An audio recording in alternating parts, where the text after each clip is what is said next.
welcome. I'm Genevieve Randall. This is the pre-concert chat for this next Lincoln Symphony Orchestra concert here. Depending on when you're viewing this pre-concert chat, it's either in a few moments or it's coming up on Friday, September 27th. And this time at St. Paul United Methodist Church, which is in downtown Lincoln at 7:30 Central, with special guests who join me today. Composer David Von Campen and Nathaniel Sullivan, who is going to be performing a piece that David wrote. And of course, we have our intrepid maestro here, Ed Polachek. Do you like being an intrepid maestro, Ed? I love it. Are you kidding? What maestro would not want to be intrepid? Let's face it. I love it. Well, I am music director with Nebraska Public Media, and I just want to quickly plug that something I didn't say in the last chat. We do broadcast LSO concerts on our occasional series, Nebraska Concerts, which is currently on a fall break. So keep your eyes peeled for upcoming Nebraska concerts where you might hear performances like you're about to hear on this Lincoln Symphony Orchestra performance. So Nathaniel Sullivan, this is my first time to meet you. Welcome to the chat. Thank you. It's so good to be here. Thank you for having me. I encourage everyone watching, read about the amazing Nathaniel Sullivan in your program or on the LSO website. A widely creative individual whose inspiration has touched theater, writing, a passion for art that champions change. And I think that's where I'd like to start. Could you expand on that kind of personal mission for you? Yeah, absolutely. Whenever I'm presented with a potential project to take on, or when I'm thinking of projects that I want to start myself, I like to think about what impact it's going to have on the community in which the piece is being performed, on successive performers who may perform it, and just really prioritize work that has a positive impact on the people around me and on communities at large. So, one example of that I kind of come back to was during COVID, during the shutdown. I did this project called the Pandemigram Project, which was just something when artists at large were sort of being told that our work was non-essential. I tried to think of a way to uh, give back to the community even when we weren't allowed to perform, live, or, had to keep people safe by not performing live anymore. And so I just sort of tried to bring people together through these gifts of song, and then asked the people who requested these songs to give to some charity of their choice. And so that's just an example of my sort of personal mission of trying to give back in whatever way that I can as an artist. It's great. Yeah, wonderful. Well, so this piece that you're singing here, Nathaniel, that is brand new on this program for Lincoln Symphony Orchestra, it's written by David Von Campen, who is obviously here, under the silver and home again. So how did it come to be that David wrote a piece for you to sing? Oh my goodness. I mean, David, you might have to answer that because it's a little foggy in my mind, but I just remember him approaching me and talking about a new piece that he wanted to write, and if I'd be willing to uh, be the performer for whom he wrote it. And I said, "Oh my God, yes, of course," because I had met David initially my freshman year at UNL when I was in the vocal jazz ensemble, and he was the director of that ensemble. And so I knew David. I knew that I loved working with David. I knew David's own personal compositions, which are, of course, incredible.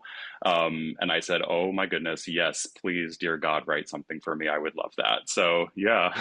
That was the first jazz choir I directed because I was just starting a master's degree, and that was my TA assignment. So I Ah, was I was technically Nathaniel's instructor, but we're very close in age, and I quickly just started thinking of him as a colleague because of what a wonderful singer he was. Had you graduated by the time I wrote this for you in what, 14? I Or were you think that still? I think that you had proposed the idea to me initially when I was still a senior, and Yeah. then we didn't actually record it and then perform it until after I graduated. That's right. Okay, so I had come back to Lincoln from KU, finishing my doctorate at KU, and Nathaniel was still in town. And right as we moved back to Lincoln, the Nebraska Music Teachers Association approached me about being their yearly commissioned composer for the state conference. And so I wrote this piece with Nathaniel in mind, and we recorded it together. And we didn't actually perform it together at the state conference because by the time the conference came around, you had left town. So That's right. a different singer gave the premiere, even though we had recorded it together already. And that recording is what they submitted to the National Composer of the Year. I don't remember what it's called, but all the state commissions are entered together into a contest, and mine was chosen for the national convention. So then Nathaniel went down with me to San Antonio, right, and performed it there at the national MTA conference. And that was kind of the end of it. At that point, it was just for piano and baritone, and um, I hadn't really thought about it very much at all until we orchestrated it just this summer for this performance. So I can't wait to hear it with the full orchestration. Yeah, so that brings us back to you again, Nathaniel, because did I read that you orchestrated this? Oh, Oh, No, okay. goodness, no. I don't have a compositional bone in my body. No, it's Okay. absolutely David who orchestrated Oh, that it. was you, David. Okay, so sorry. I must have misread that somewhere. That's amazing. So how did you translate it from piano to orchestra then? for me, the process was mostly about trying to kind of retain the character and the essence of the piano version, just with the different instruments. I mean, it's not as simple as literally putting each note of the piano part into the same register for the other instruments, but um, treating the orchestra as its own thing, and obviously the orchestra does a lot of different things that the piano doesn't do and can't do, and so trying to sort of thread that needle between giving the orchestra music that fits that medium really well and also retains what the piece is and what the piece was originally, without getting too technical. I think that's kind of how I thought about it. Maybe Ed could speak to this too. Well, I happen to be one of those lucky people who studied piano. I'm a pianist first. That's my primary instrument, under Leon Fleischer. And Leon Fleischer was one who was all about color. I remember when I first played for him, he said, well, you have what we would call a black belt in technique. I had a phenomenal technique. But he said, but you play in black and white. Now we have to figure out how to make you play in color. And that's the beauty of what you can do with orchestration if you have the ear for it. And it was obvious to me, having worked with David on other projects earlier, that he had that talent of being able to do it. Now, I want to say that with Lincoln's Symphony Orchestra, we have made a very strong commitment to trying to include music of live composers, composers of color, women composers, and music of these unknown composers that really deserve performances. For me, that's an enormous amount of work of sifting through things and listening and studying and everything else. And because there's a lot that's out there that I wouldn't consider. I mean, just a lot. It's and that's true in the classical. I mean, let's say the earlier music of the 19th and 18th and even 17th century as well. But when David had sent me the score and the piano and voice recording of this, first hearing, it was a no-brainer. I said absolutely. And I have to say that I now really view David as one of the foremost or very quickly up and coming composers in the 21st century. I do think, David, that you are going to make quite a contribution to our music world through your compositions. And it has a lot to do with your gift of lyricism, melody, kind of the 21st century, I was talking earlier, 21st century Schubert type person who it never stops. Dvorak was that way as well. But he didn't write as many songs quite as Schubert. But you have the gift of knowing what vocally is correct, and being very, very clever and extremely talented and gifted about how you wed the text with the music, the tone painting, the colors, the setup, the drama, the mood that is set by what you do. And I have played so many 20th, not so many 21st century, but a lot of 20th century composers' songs. And most of them don't even come close to what you do. It's really a magnificent thing. And I know I'm embarrassing you. A little bit. You can turn as red as you want. But I don't just say this because we're doing them. I really feel it very strongly that you are going to be known for this, partially for the voice and for choral music, but also for the music itself as being absolutely brilliant. Thank you. I love it. I love it. I agree, David. I've always loved your music, and you know this. So it's going to be amazing to hear this song cycle. I want to talk about what it's about, because the title for the entire concert is pulled from part of the title of your piece. So, Under the Silver and Home Again. Can you kind of unpack that for us? Yeah, the title comes from the third movement, the Ride by Night. So it's talking about the witches under the silver, and back to where they started from. The five songs together, I've actually always referred to them more as a set than a cycle, because there's not really a through narrative, but they're all poems of Walter de la Mare, the English poet. And I had set some of his poetry for choir. Some of the very first pieces I ever wrote back in high school for SATB were using de la Mare poems. And so when they commissioned this piece, I was thinking about what I could write for Nathaniel, and poems that would kind of fit together loosely, but then lend themselves to kind of stylistically what you're describing, Ed, which is where I feel really comfortable in the wheelhouse of lyricism and melody and creativity and harmonic surprises that are not off-putting, but are also not expected. And I thought these texts, if people go and read them, I think they're very clever, and the words are very expressive, and most of them are very short, which lend themselves to these pretty like manageable movements that come together into just a nice 11, 12 minutes. I think they go really well together, and I tried to sort of have the music work together as one piece, sort of in the same way the poems do, where it's not literally flowing one to the next, but they belong together. They belong together. They're absolutely beautiful. Mistletoe, I'm always left in. I become so melancholic by it. Oh, I can't wait to hear it. I'm so excited with the orchestration. It is so beautiful. I love the whole thing. I really do. I think you did a masterful job in how you selected and the order that you did them in, and how you managed each individual song as an entity unto itself, but they flow beautifully together. It's a great set. It's a great set.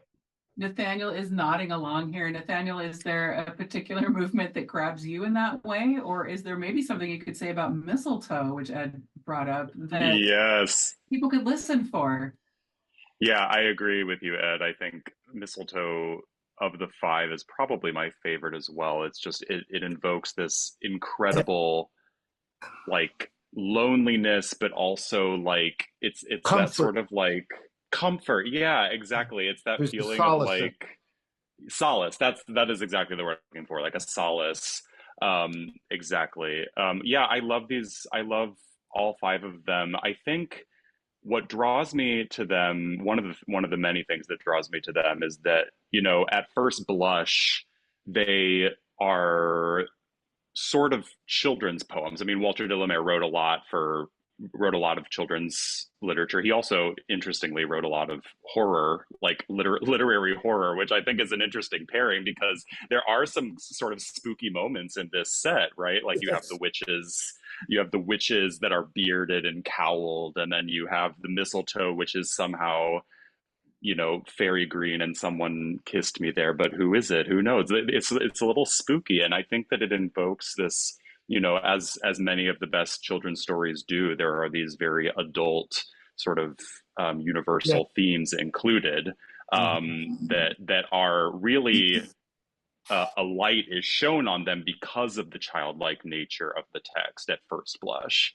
And I just think, I mean, even without the orchestrations, which I'm also so excited to hear, just the original piano version already has so much color in it. And that's why I think probably, Ed, you were saying that it was a no-brainer that these songs should be orchestrated because there's already they're so colorful, even with just the piano. Absolutely. So yeah, I would say in terms of what folks can listen to who are attending or listening on the podcast, just all of those the tone painting or the text painting rather.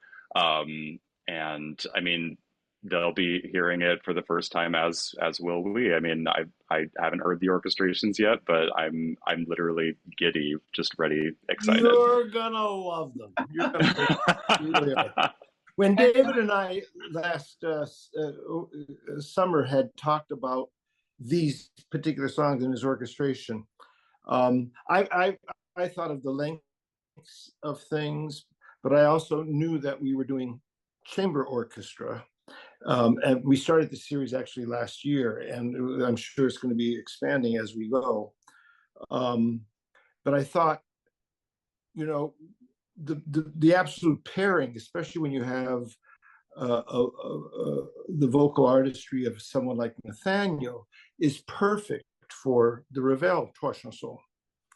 And I said, if you use the same orchestration or instrumentation as Ravel used, it's going to become a thing that other people are going to say, "Ooh, that's something that I really want to do." And who knows? I mean, Nathaniel, you may make a career just on those two sets. It wouldn't surprise me. And throughout the world singing. Well, it's like you have Pierrot Lunaire, and now you have the Pierrot Ensemble, right? And you have these groups that just do that, and so this could be the Von Kampen Ensemble, right? There you go. Amen.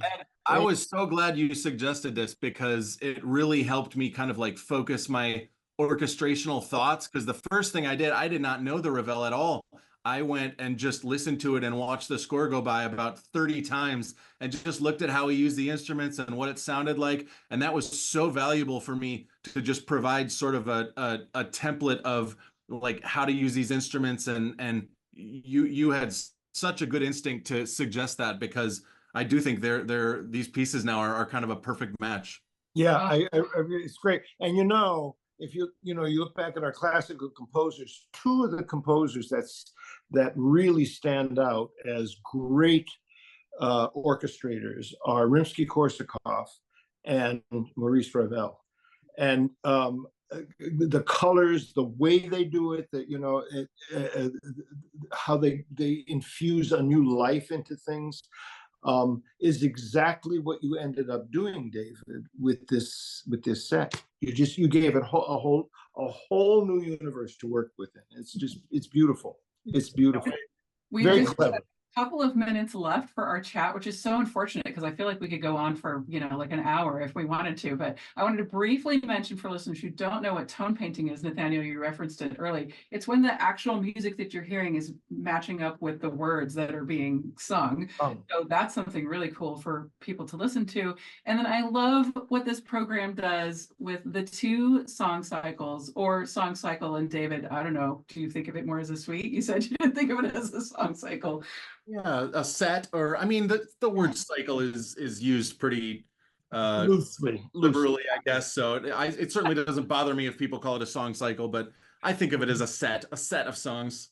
And talking about the way that these are children's poems that are set, but there's something a little mysterious or scary with that concept of home again. We've got Mendelssohn, who's come home from his grand tour, and he's written about his experience at the Hebrides, right?